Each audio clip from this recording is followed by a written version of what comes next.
So, let's talk about something that's, well, it's pretty complicated.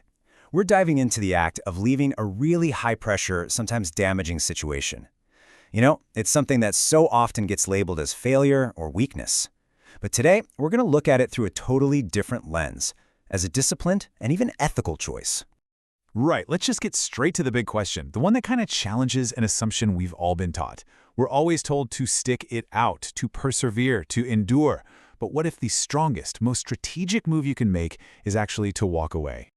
So here's the game plan. First, we're going to flip the script on quitting and see it as foresight. Then, we'll get into the how, the method of a disciplined exit. We'll touch on the core principle of dignity, explore the actual ethics of refusal, and finally, talk about the outcome, which might not be what you expect. Okay, let's dive right into this first big idea. Let's start by shifting our whole perspective. What if quitting isn't a retreat at all, but a precise, carefully considered strategic action? The common wisdom is that quitting is just avoidance, right? You're escaping something difficult. But a disciplined exit is all about prevention. It's not a knee-jerk reaction to fear, it's a proactive move, an act of foresight to stop yourself from becoming a diminished version of who you are. It's really the difference between a panicked retreat and a precise tactical maneuver. So here's the crucial point. Staying in certain toxic environments doesn't always build resilience. Sometimes it just forces you to accommodate the harm.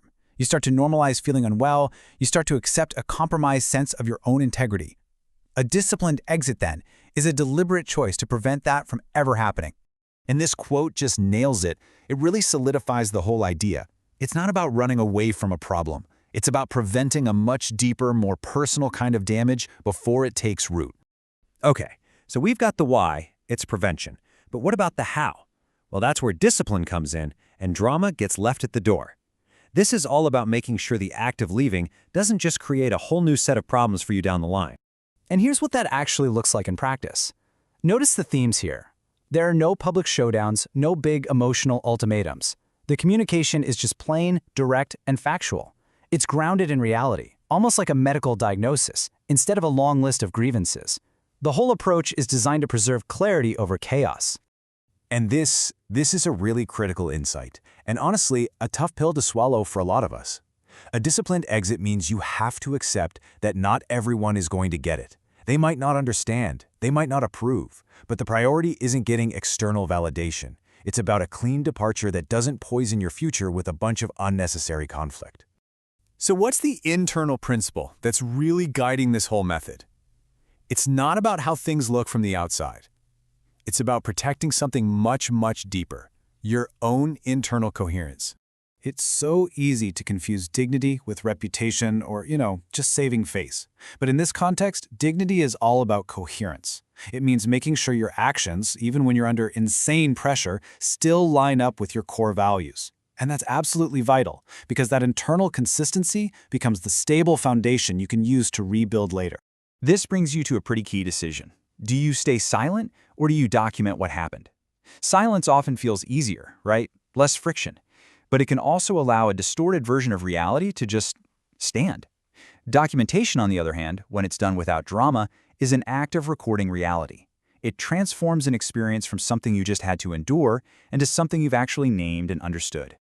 And this just illustrates the true purpose of that documentation perfectly. It's not a weapon you use to attack other people. It's an internal act of validation. It's about clarifying the facts for yourself, which is a pretty profound form of self-respect when you think about it.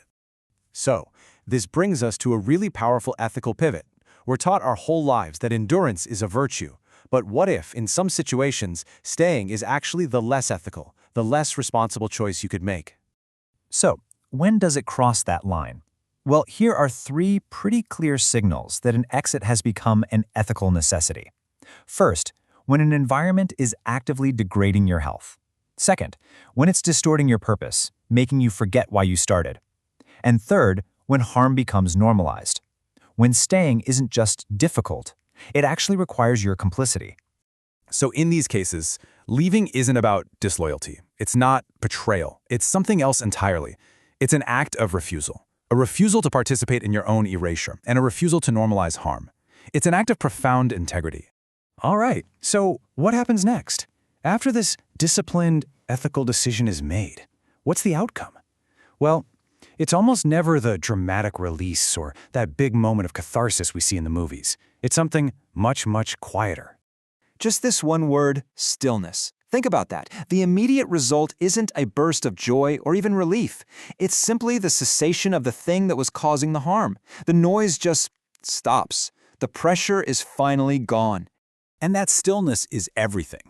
Without the constant need to be vigilant, to evaluate every little thing, your nervous system can finally downshift. It's a fragile but absolutely essential transition.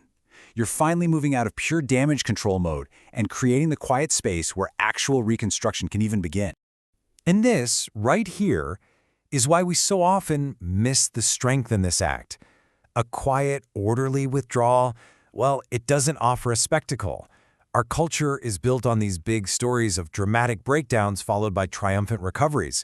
It very rarely celebrates the quiet discipline it takes to simply withdraw without collapsing. And that really leaves us with this final thought to chew on. In a world that is constantly celebrating endurance, telling us to push through at all costs, how do we make space for and even honor the discipline of knowing when to leave? Maybe the real challenge and the higher form of strength lies in recognizing that precise moment when the most courageous and ethical action you can take is to simply stop.